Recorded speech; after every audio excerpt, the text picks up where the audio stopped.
Hi, good afternoon, everyone. This is Raman, and I hope you're well. Thanks for joining in for today's session, in which we're looking at covering the last learning outcome, for personal development, for leadership and strategic management.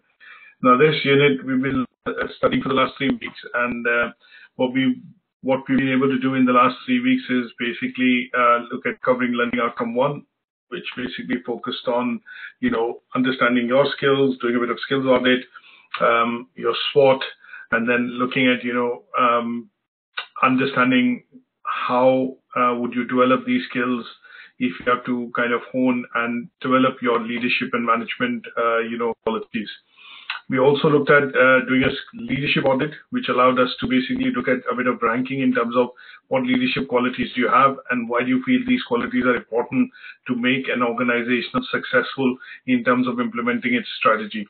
We also looked at in terms of, evaluating some of the, leadership and management theories, which from a modern day perspective are, enacted or used by many of us when we are working as managers and leaders within organization, and use them appropriately to keep employees motivated, to get employees or staff behind your vision on obviously the direction, and get them to accept the roles and responsibilities or the goals and objectives that you want to achieve in the organization. In learning outcome 2, we basically focused on understanding how the business strategy is communicated, to employees at various levels within the organization, and this then allows them to reflect and also incorporate the overarching company strategy into their daily roles and responsibilities, or their job descriptions that they undertake in terms of doing day-to-day activities within the organization. We also looked at in learning outcome 2 to understand how to develop an organizational vision. So we took examples of 1 or 2 companies like Apple, for example. We look at Tesco, for example, ATHE, for example, in which, their taglines or brand lines, as we call them, for the companies, every little helps, saving you money every day, are how they are incorporated into the day-to-day working, day-to-day workings, and also the job description at the employee level. We looked at how this vision or the strategy is then communicated externally to different stakeholders, which include, stakeholders like the government, wherein you have to look at, meeting legislation, laws, labor laws. We looked at shareholders, board, and also customers. Now, we also differentiated what are internal and external shareholders, stakeholders for an organization, and how this vision that you create is then communicated to internal stakeholders like employees, in particular contractors, people who directly work with the organization. In learning outcome 3, after doing the review of leadership and management and also understanding how strategies, aligned, and doing your own audit in terms of both skills, leadership skills and management, and how they're applied to the communication of strategy, we looked at basically understanding what is the personal knowledge which is required along with skills for you to be able to support this organizational vision and development. So here we went a step further. We did use, analysis like the SWOT.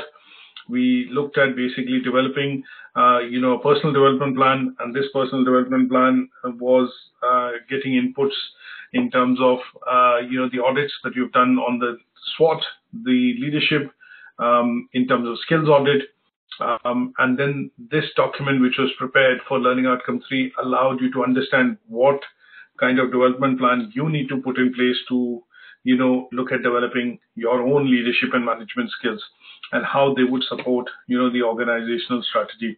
So this is, in learning outcome 3, the idea was to try and understand how do you set objectives, how these set objectives are met, and they are, in line with what the organizational objectives are.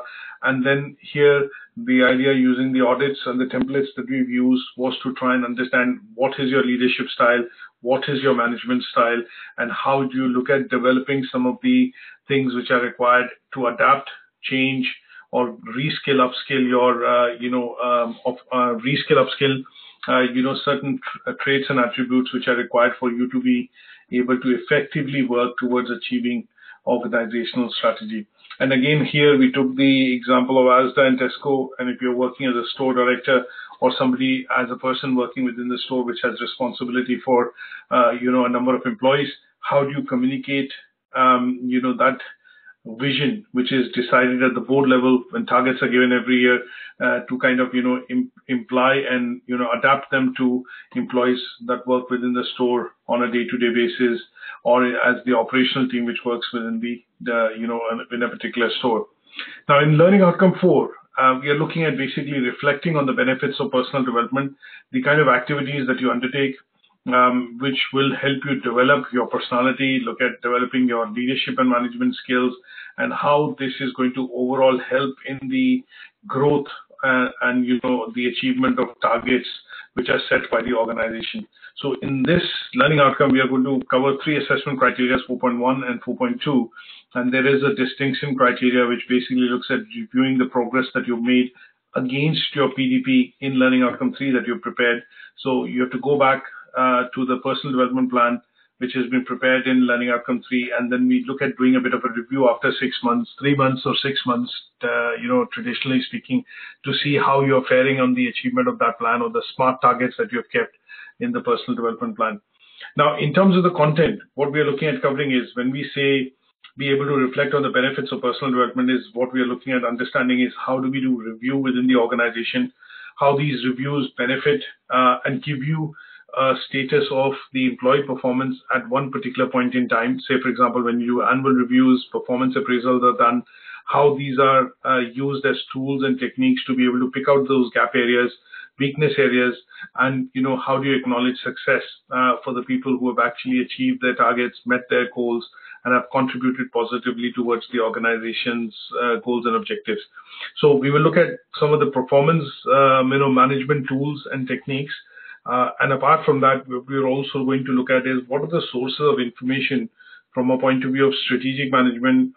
When you do these reviews, you collect from employees, and how are these collected? That is one. And second would be to look at what are the sources or the techniques, tools, documents that we use to be able to collect this information about the performance of an employee, and then compare that to what targets were given and how much or how well you've been able to achieve those targets is basically going to be covered under Learning Outcome 4. So I've put together a few slides.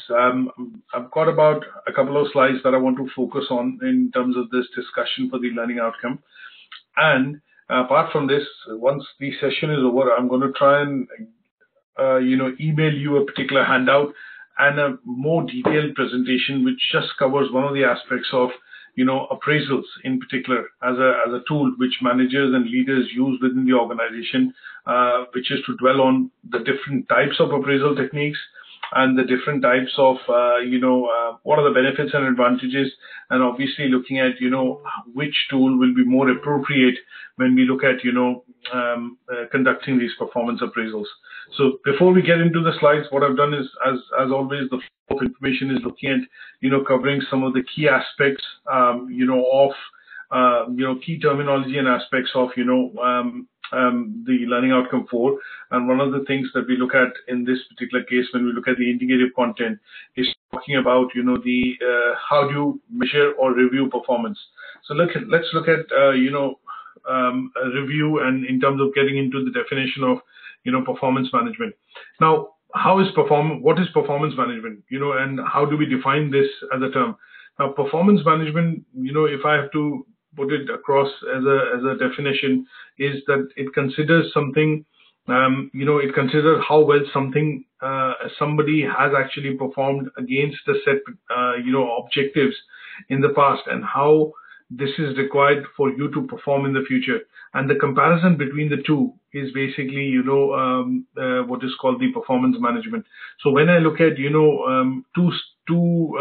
for example, in this case, when I look at, two types of, review. If I'm going to do a review this year for an employee, and I look at the previous review of the previous financial year, what I want to be able to do is understand, has your performance, or has, what has gone, what are the things which have, which have positively impacted, and what are the things which have, gone well or have done well, and what are the things wherein things have not gone well. And that is where, this particular process comes in. So when we look at the system of management, this is primarily utilizing a set of HR policies which have been created, or procedures which have been created within the organization, and they are basically created in order to ensure that you are able to fulfill your tasks or responsibilities given, fulfill basically tasks given to be able to achieve the objectives set. And these objectives could cover, any type of objectives. So when we look at financial objectives, sales objectives, marketing objectives, product objectives, quality objectives, depending on the kind of role that you have within the organization, these objectives would, kind of vary. And when we look at, the management of this particular whole cycle, we also look at, covering the PDCA cycle, which is plan, do, check, and act kind of a cycle. And that tends to be the four elements of, how do you look at managing, performance.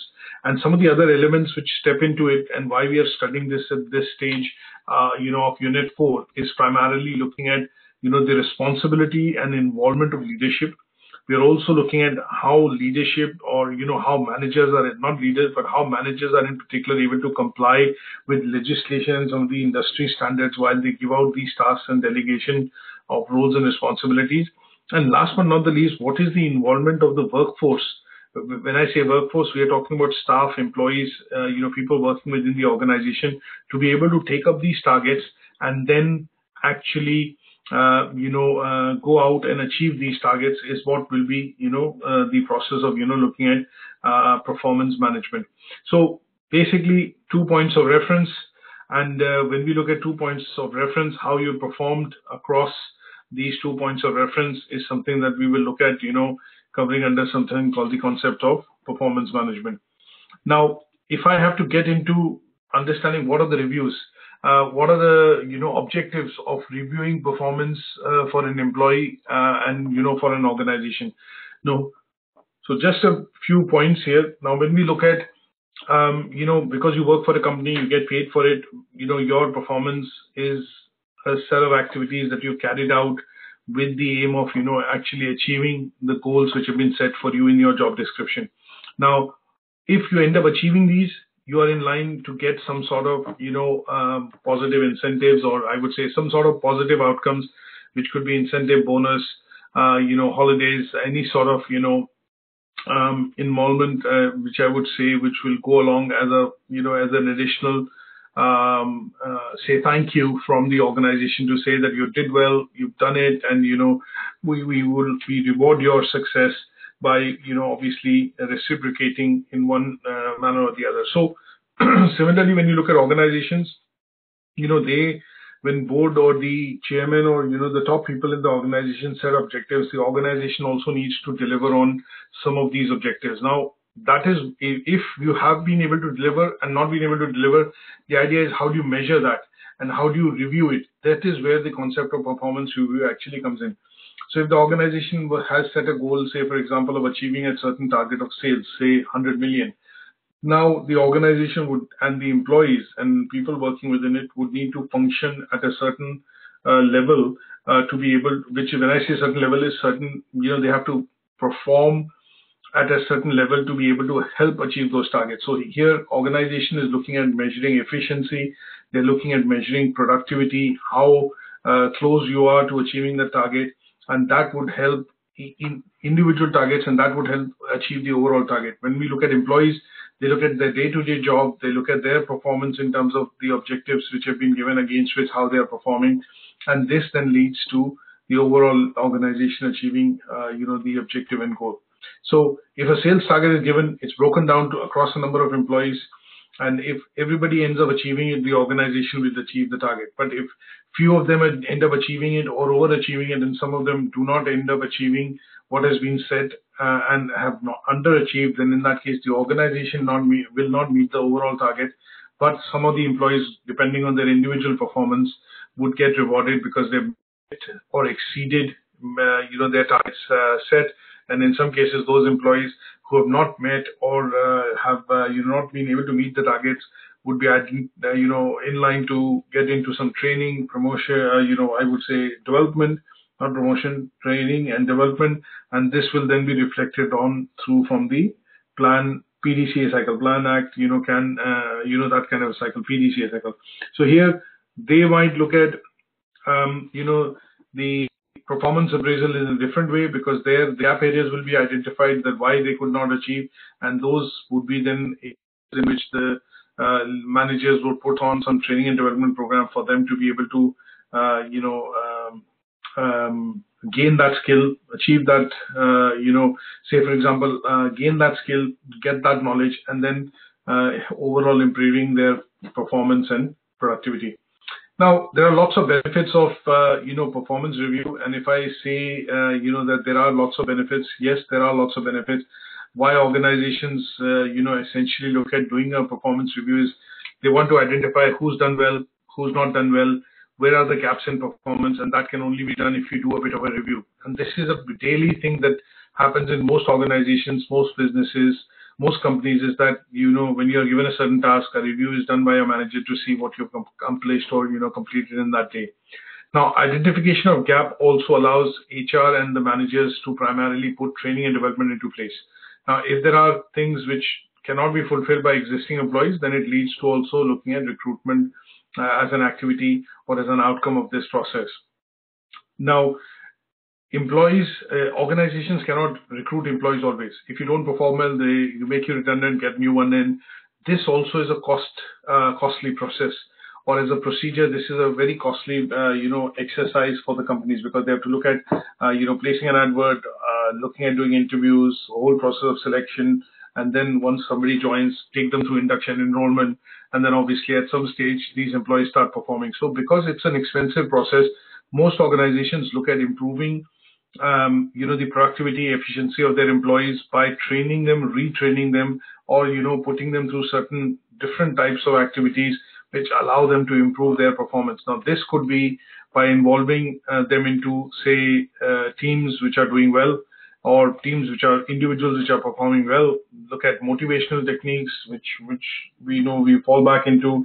Some of these could be money related, some of these could be career related, some of these could be related to additional jobs and roles and responsibilities. And in turn, the carrot and stick approach through motivational techniques helps identify and differentiate between top performers and the worst performers. So if you are still not able to meet the expectation after the training, after the opportunities have been given, then at some stage, the organization does take a stance, and then you are made to resign, or you end up leaving the organization. Now, when we look at performance management tools, PMTs, there are 4 elements to that particular strategy. So there is one aspect of it which is HR, because they're involved in directly measuring, obviously giving, measuring, and reviewing, goals which are set for employees. So they do this through the set pattern of an annual business plan. When it comes to HR, they break it down depending on, the aims and objectives, and then, involve and include this into job descriptions, which are then given to employees. Sometimes HR will also look at succession planning. Now, that would mean if an employee has been doing quite well and has been, has fair amount of experience that he or she has gained in that role, and is able to meet the requirements of that role, quite easily, then in that case, what you see is that sometimes, the organization would look at planning, promotions, or if employee ends up leaving, they end up preparing employees under that particular person to be able to step into that role, and that process would be called succession planning. You also look at 360-degree feedback. Communication is because if you're in a customer-facing role, what you do get to see is that, sometimes you will see that the client feedback is to be taken, from suppliers, customers, partners, and in those cases, you will see that, the HR gets involved, because this is what is required in order for them to do performance appraisal, and different types of appraisals would be possible. One of them is 360. Employee engagement is important because that helps to look at, doing jobs or roles and responsibilities, and obviously motivational theories come in. You have reward and retention as a strategy, and obviously reviews at the end of the year in terms of CPD, PPD reviews, appraisals, performance appraisals. Those are done in order to get the employees engaged, because they know that if they've been given a job, they need to perform on it. If they don't perform, then obviously, the reviews will not be positive. You look at recruitment. So sometimes current vacancies or current roles and responsibilities cannot be executed within the company, and the HR has to look at recruitment. And when you look at recruitment, they try and hire the best talent.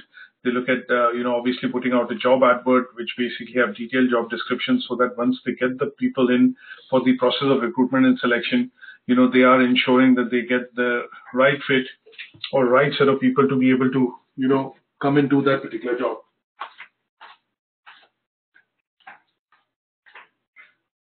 Okay.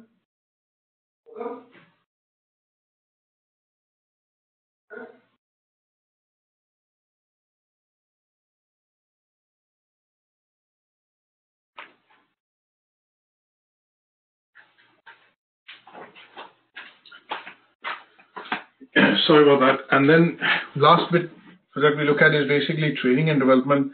And this is to look at how organization would look at, organizing, trainings or programs which will look at reskilling, upskilling, and, obviously help employees within the organizations to look at developing skills, knowledge, and then in some cases using techniques like coaching and mentoring, wherein some of these could be short-term, long-term, but they help in, developing or transfer of knowledge essentially at a rapid pace by aligning individuals to work with, other experienced employees within the organization so that they can pick up the experience and also knowledge and the skills quickly by observing or by, looking at coaching and mentoring. Now, there are lots of trends we get to see in the 21st century companies and how this process of performance appraisal is evolving. When we see, some of the companies like Adobe, they've abolished the annual performance review altogether. You look at Deloitte, which is one of the largest consulting firms. They have redesigned the whole concept of, performance management. You look at companies, successful companies like Microsoft. What they've done is they look at, axing controversial employees basis the ranking system. And then when you look at, some of the big consulting firms, they are always looking at, making sure that this process is fair and this process is, something which leads to a positive outcome when, performance appraisals are done. Because we will study in the subsequent slides, there are a range of performance appraisals or reviews which can, through which these reviews can be done. And in some cases, what we have found over the years, as the time has passed in the last 3 or 4 decades, there are different systems which have been proposed, but some of these systems tend to be biased. Some of these systems do not reflect the actual, performance of the employee, because a lot of it is riding on personal judgments, or a lot of this is riding on the way the feedback is provided or is actually collated by the immediate manager who's doing a review. So we'll look at getting into these in a bit more detail. And, let's look at, as I mentioned, range of performance measures. Now, depending on which particular department or role and responsibility that you work with, sometimes your performance could be measured on the basis of what profitability the company is making, what kind of activity you're performing, how productive you are. So when you look at people in the engineering department, production facilities, they will be focused on, productivity, because that is where the shift pattern comes in. So you have people working within a certain shift because they're doing repetitive tasks. It's all about, ensuring that number of cars being assembled through the assembly line does not drop particular shift, and that is where, the productivity is measured. Sometimes when you look at profitability, you look at people having responsibilities in the area of, ensuring sales turnover versus revenue generated. How much of that is generated through what means, how much of money is being spent on promotions, sales, advertising, and then what part of it is actually being, collected in terms of revenue coming across from sales, and whether that is profitable or not. Sometimes when you look at activities, so here the activities would be primarily looking at, certain things that you're looking at doing, and are those things leading to, say for example, a subsequent, a process. Is that something which is leading to, so an example that I would give here for activity would be, what was done and what were the standards actually achieved. So if you run a certain set of things, and you find at some stage that this has produced this outcome, again, if you run the same set of instructions, and you find that the standards have fallen or the output has fallen, then you basically tend to benchmark or review that activity to see what are the areas in which this has led to that downfall. So there are various monitoring standards which have come up over the years when we look at the concept of performance management.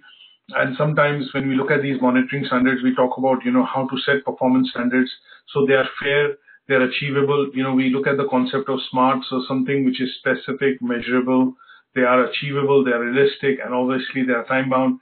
How do we then measure them in terms of performance? Are they having a positive impact? Are they looking at bringing the expected outcome in terms of doing an activity? So if you plan an advert and you plan that if you've done your research and you plan that this advert that we're putting out is going to cost us this much as a business, this advert will be having a circulation of this much in terms of target population.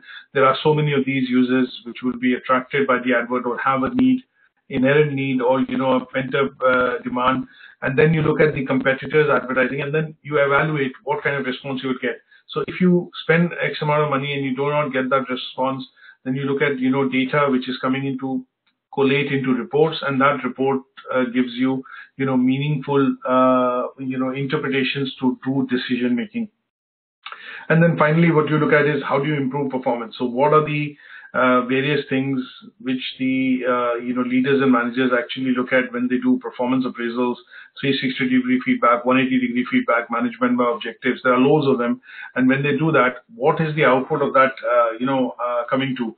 How is it helping them improve the performance? So doing review is one part of it, but having done the review, what are the key factors, key data points which are coming out, and how is that going to help you adapt, change, and introduce change which will help improve the employee performance, thereby looking at overall improvement in the organizational's performance and leading to objectives, achievement of goals and objectives.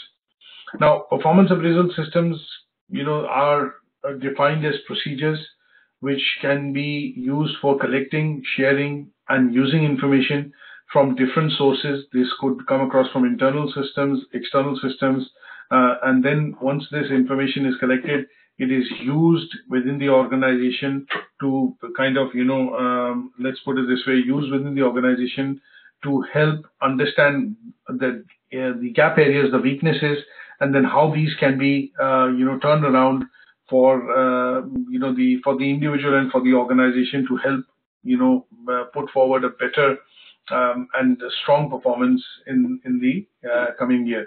So this is something which, obviously is looked at very closely. And when we look at this, we clearly look at this from a point of view of, the measurements of appraisal.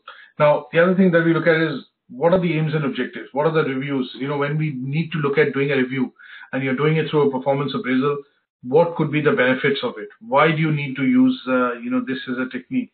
So some of the subsequent slides talk about, that if a target is given, at some stage you need to see whether that was a stretch target, whether that was an achievable target, whether that was too low a target, and why the employee ends up achieving it. So in order to, assess very clearly that this, say for example, given a sales target, can this be achieved? Can this not be achieved? So you can look at any particular department, any particular area, and what you want to be able to do is basically do some sort of a review to see how this is going to come out, how this is going to perform or pan out. When I say how this is going to be panning out, and how this is going to help you achieve what you set out to achieve. A simple example is if an HR primarily looks at revising a salary for a particular grade of employees within the organization, how would they do this review? This review is primarily going to happen if they look at competition. They look at the job spec and the job description in terms of what is involved and how much of that could be normal day-to-day operation and how much of that could be a stretch. And depending on what the competitor's activity is, the market rate is, and what is the difficulties or the skills required. Let me not say difficulties. What are the skills required, skills with knowledge required to be able to perform those activities would actually help determine, the salary or the, the remuneration for that particular grade. So it is an integral part now. This as a concept can be applied across departments, and that is where the benefits of review or performance appraisal actually come in. Now, some of the slides quite self-explanatory. I'm not going to go into that, but the idea would be to try and look at giving you some ideas in terms of why improving performance is a continuous process. Now, when we look at how you motivate your team, we are looking at by say, for example, motivating your team by primarily looking at helping them to develop their skills.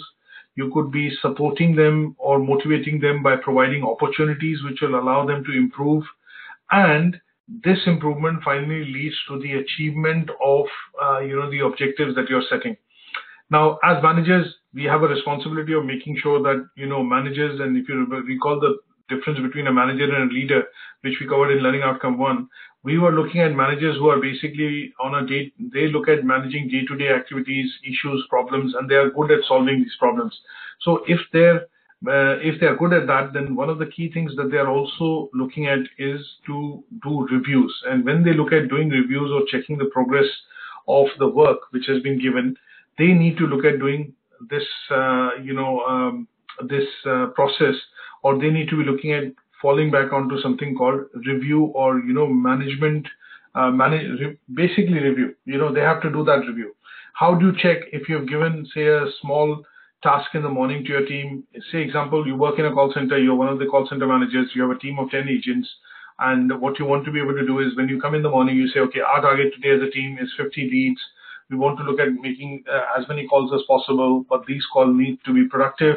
And what we want to be able to do at the end of the day would be to have at least, 50 meaningful leads, which can lead to some sort of business, positive responses from customers, engagement with customers, which allow them to, pass those leads to another team who will actually develop that into a business.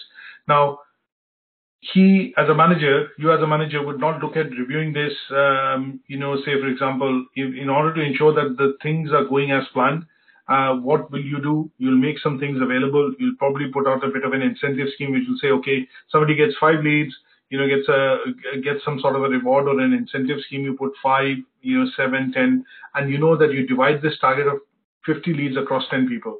That means on an average, everybody has to get 5 leads to be able to, help the team achieve the team target of 50 leads. So people who are able to meet 5, but are able to exceed, say, 5, and you put a slab, 5, 7, 10. So somebody who is able to achieve up to 10 leads, maybe you give him an incentive that you go home and it becomes enjoy the rest of the day and it's a paid holiday. So basically you've worked for 3 hours, you've generated 10 leads, and you have another 5 hours to go, but you've been given your day off, wherein the rest 5 hours are paid for by the company, but also you have a bit of an incentive because you've reached your target or exceeded your target. The second would be to look at, making sure that some of the feedback and suggestions coming back from employees, are looked at so that the targets which have been set are quite meaningful. And that is where, managers also look at taking doing a bit of review, getting one-on-one feedback, or, getting into meetings, group meetings, team meetings to seek this feedback, which will help him and realign some of the targets, or, help him put up realistic targets, which will help overall improve the employee performance and the team performance.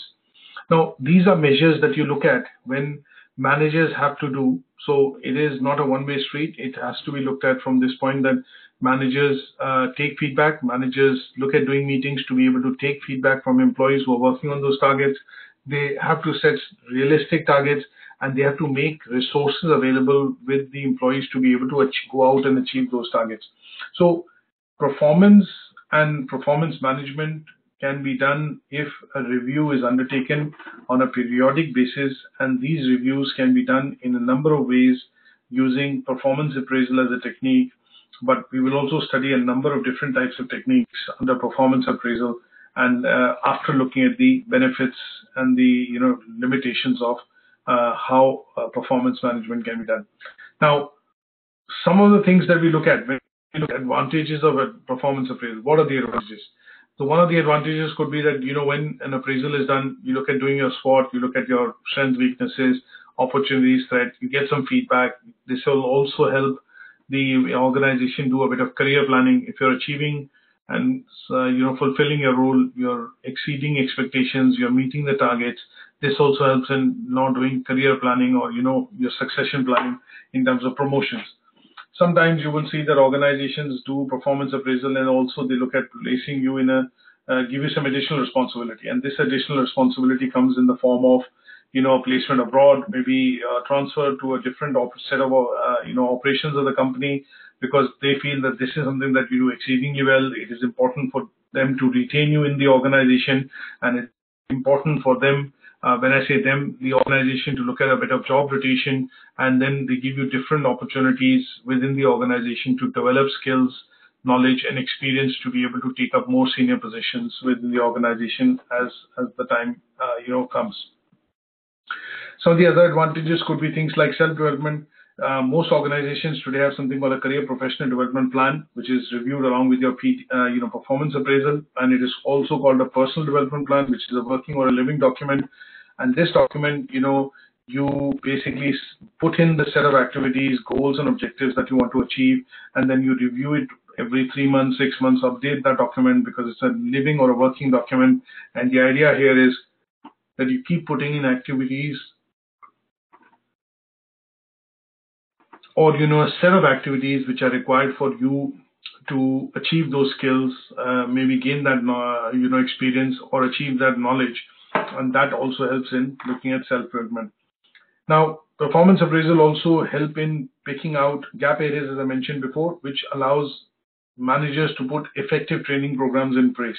So if they find a certain particular weakness, like if you are not able to negotiate well with your customers, or for example, you're not able to, let's put it this way, you work in a sales, you're a salesman by profession, you work within an organization, you're given annual targets, and what they find out after the review is that though you're achieving your targets, but you're not, you're not able to negotiate the contracts on a premium or, at a given rate. You always come back and ask for discounts. So one of the things the manager would pick out would be to look at giving you, kind of putting you into a bit of training after the first year to say that, okay, you need to learn how to negotiate. And this is a particular course they might put you on, and that is that course will help you understand the whole process of how negotiation works, what kind of strategy or tactics has to be used, and how do you get your way with customers in terms of while you negotiate. So this is an effective training program that allows the company to put it in place for you, because it is a specific weakness which has been identified during the performance appraisal. Now let's look at some of the limitations. I think I'll put a few more points in. They are quite self-explanatory, but let's look at some of the other limitations. We have looked at the advantages, and now let's look at limitations. Now, what are the limitations? One of the limitations, as I mentioned earlier, could be that depending on who's doing your review, if you don't work well or gel well with your manager, there could be a bit of a bias which could come in, and that introduces the human element into the appraisal, which means that, depending on how you get along with the particular person, your department head, your manager, there could be a bit of a personal bias which could be introduced in the appraisal. The second is what is called the halo effect. So when we look at the, what does that mean? It is a tendency of an individual to rate an employee consistently high due to some earlier good performance, rather than his existing performance, and that is called a halo effect, which you have around yourself. So if you've been a very good performer or a star performer within a company, you achieve targets year on year for the last 2-3 years, but this year you've not achieved. So what tends to happen is the manager who's doing your appraisal tends to look at, is under a bit of a shadow of how you performed in the previous years, and still continues to believe that, you performed exceedingly well. And that particular, it becomes a bit of a limitation, saying even if you have not performed this year, but because you've been seen as a consistent performer in the eyes of the manager in the organization, they tend to have a bit of a bias, and this particular bias tends to be something called the halo effect. Now, there's another term which is called the horn effect, and this means the tendency of the superior to rate a subordinate lower than his performance justifies due to some recent failures or, recent events. Now, what halo effect basically meant was that they consistently overrate or, look at your performance. Even if you're not performing well, they still overrate your performance. But in the case of horn effect, what happens is you'll be doing extremely well, but one quarter has been bad for you, and that tends to reflect in the review which has been done by your manager, because he only considers the last quarter, and that is where he feels that you've not performed well, and that is because of which your your overall performance appraisal tends to fall through. Now, the other methods would lack of uniform standards, which could mean that in some cases there are not set defined processes. There is no background in terms of historical or scientific background when the appraisals are carried out, and that tends to bias the appraisals when it is done by managers. Sometimes you look at appraisal techniques, and these appraisal techniques could be very time consuming. When we look at management by objectives, we look at some of these statistical methods which have been introduced over the years in organizations to measure appraisals. We'll look at that in one or two slides a bit later. Could then be one of the limitations. And sometimes, you could have a wrong appraisal done by your superior, because that has led to him doing your appraisal on the basis of, inaccurate information, or information which, has led to non-cordial relations between you and your manager.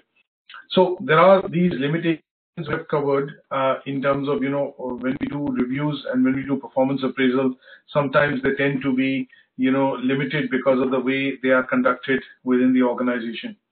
Now, if I have to say, for example, now put into,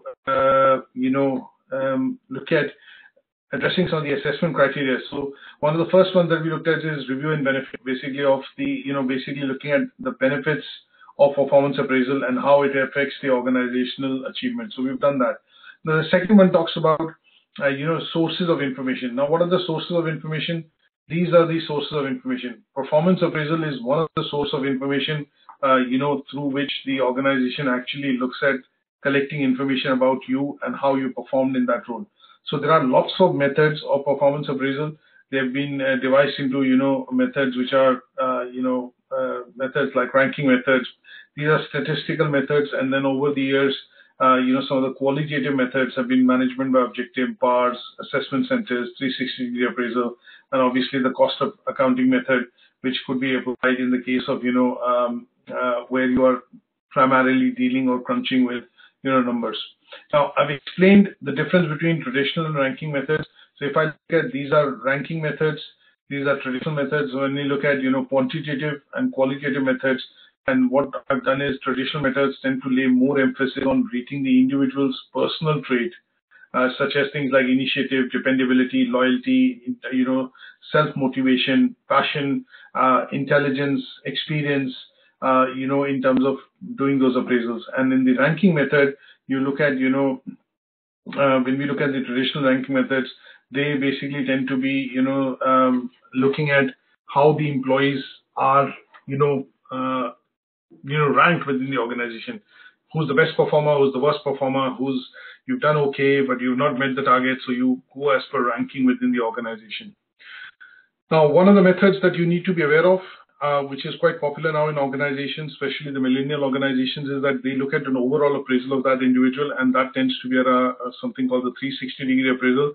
Here, multiple reviewers are involved in evaluating the performance, and that's why it's called 360-degree, because they might go to customers, suppliers, partners, employees, your peers, and your superiors to be able to see how you're performing in the role. And this sometimes tends to be done within the organization using, multiple choice questions, surveys, and, questionnaires which are sent out through the email. Now, there are some advantages of this because it helps collect broader feedback about the employee performance. It also looks at a technique which facilitates greater, development of the employee, because you don't tend to just focus on the personal traits, but also on the professional. So there's a balance between the professional and personal traits which are taken into, when the reviewing of performance is done. It just does not take your perspective, your manager's perspective, but also how you perceived as an employee, within the organization, by your peers, by your superiors. And this method, typically tends to, collect feedback.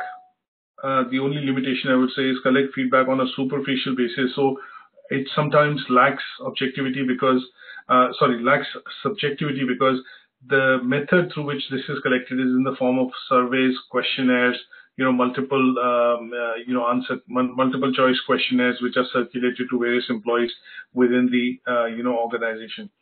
So in this would be the best way to look at covering the sources of information which is primarily required for collecting data about employee and employee related performance within the organization. Now, I have created a bit of a handout which I'm going to email across to you, which is to say that the PDP that you've created earlier, needs to be reviewed. And what you need to do is basically, as you can see, I've shaded out some of them activities which you've completed, and that goes to show that you've done a reflection or basically a review of your personal development plan, which was initially created when you started working in the organization. So towards the end of every quarter, most employees would review their plan, and they will then kind of shade out or mark those activities as complete which have been achieved as which have been achieved while they have continued on this particular journey of development. So this PDP needs to be reviewed, and what you need to show is that you've taken some smart you've set yourself some objectives.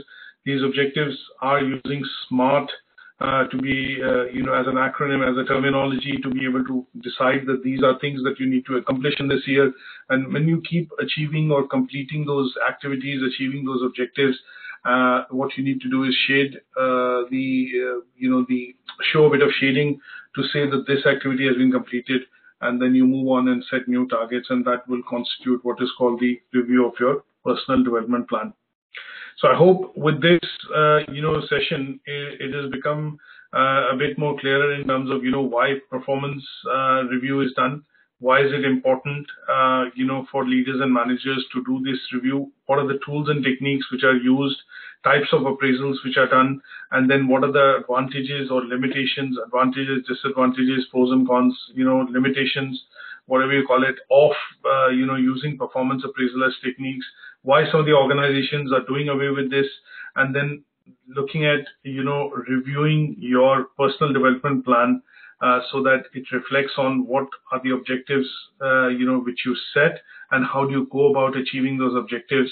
And, you define the activities, you set a time frame, and then you, go out and complete those activities to be able to achieve those objectives.